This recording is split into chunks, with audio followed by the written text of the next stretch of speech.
ए जी करिए ना का सब्सक्राइबर ए जी दबाइए ना का बेल आइकॉन।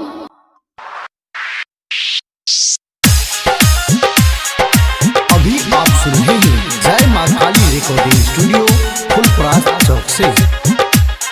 फुलपरास चौक से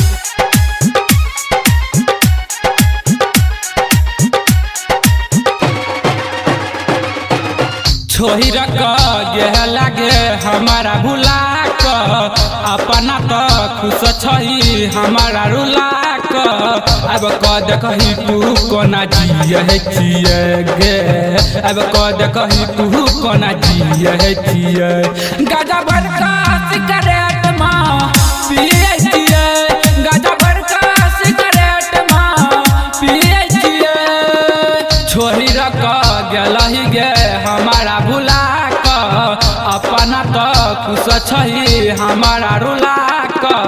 अब कद कही तू कोना जिए छिए गे अब कद कही तू कोना जिए छिए गाजा भर का सिगरेट माँ पिए छिए गाजा भर का सिगरेट माँ पिए छिए।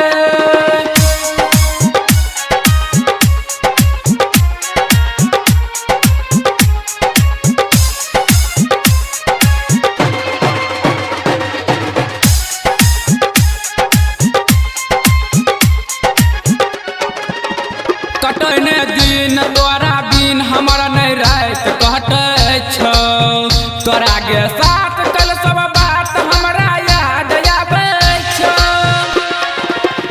कटने दिन तोरा बिन हमारा नहीं रात कटे छो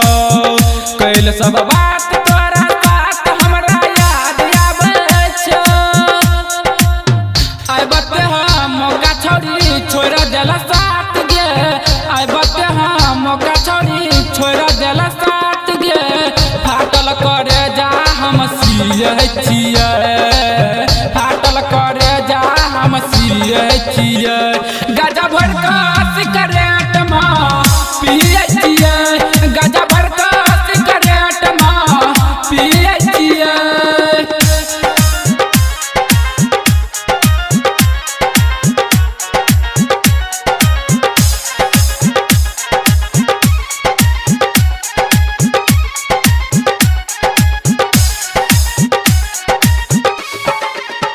डीजे रूपा सरवन के बनेला ही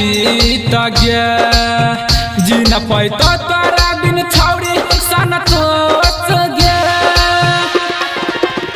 डीजे रूपा सरवन के बनेला ही तगे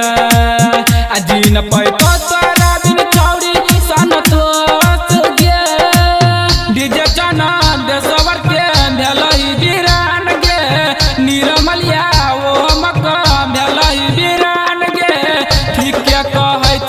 आब जिए छिए ठीक कहै छी आब जिए छिए गाजा भर का सिगरेट माँ पिए छिए गाजा भर का सिगरेट माँ पिए छिए छोड़ी रख गेलही गे हमारा भुला क अपना तो खुश छही हमारा रुला क अब कद कही तू कोना जिए छिए